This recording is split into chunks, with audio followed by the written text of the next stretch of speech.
So there's a lot of buzz on Twitter right now about how they claim that there was an attempt on Zelensky's life with a missile strike. That might have been, it might not have been, it might have just been that they were in the wrong place at the wrong time. I'm going to go through a few Twitter accounts. I'll show you a newspaper account as well. And we'll try to make some sense of this. Breaking: Russia hits the position where Zelensky held a ceremony and awarded medals to Special Forces soldiers in Odessa.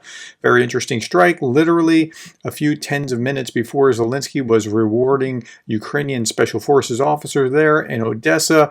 And so it's showing you the site. Here, attempt on the life of the president. The enemy struck within ballistics 150 meters from the location where Zelensky met with Prime Minister of Greece in Odessa, a newspaper recorded. And so here we are, a little bit more. It appears that Putin's army attempted to assassinate President Zelensky earlier today. Zelensky's motorcade, which was 150 meters from that of Greek Prime Minister, was attacked by a ballistic missile in Odessa earlier today. 5 people were killed. President Zelensky responded by saying Russia had either gone crazy or they don't control what their terrorist army is doing. Now, this was interesting. In 1949, Stalin arranged several assassination attempts on the leader of Yugoslavia, Tito. In response, Tito wrote Stalin a letter: "Stop sending people to kill me. We've already captured 5 of them. If you don't stop sending killers, I'll send one to Moscow and I won't have to send a second." Well, that might be the approach that the Ukrainians take. Now, before we talk about that, let's look at one more thing. Stop. We don't know whether this was a targeted assassination. We don't know whether this was something where it just happened to be in the wrong place at the wrong time, or a lucky strike or something along those lines. But the Greek Prime Minister, the leader of the NATO and EU member states with the largest sympathies for Russia. Now let's look at this. Who has the greatest sympathy for Russia? Here's Poland, Sweden, Spain, Netherlands, UK, Germany, France, Italy, Hungary, Greece. A third of the population has somewhat favorable views toward Russia. I mean, that's absolutely astounding.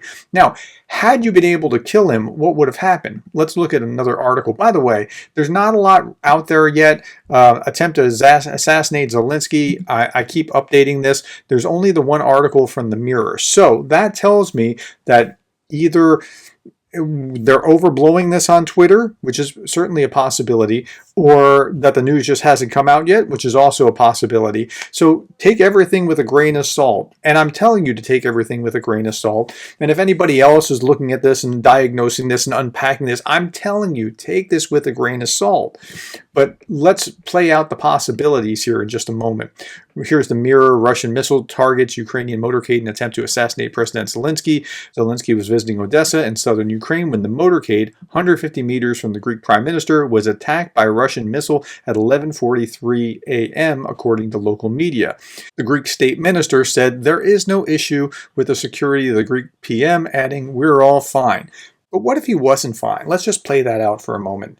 What would happen if a NATO member and European Prime Minister was killed by Russia in an attempt to assassinate Zelensky? Would that be World War III? I mean, it seems like killing Archduke Ferdinand was enough to trigger World War I, right? So, like, this is just playing with fire, like an unbelievable way of playing with fire, but they're doing it. And it's inexplicable to me that they would actually do this thing.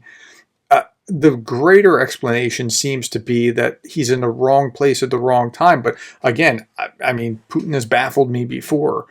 I'm just showing you what's out there at this moment. We'll follow up on the story later on and see if there's any more that evolves over the course of the day. Thank you for your time. Thank you for the likes, the shares, the subscribes, and not jumping to conclusions. And thank you for being the kind of person that cares about Ukraine.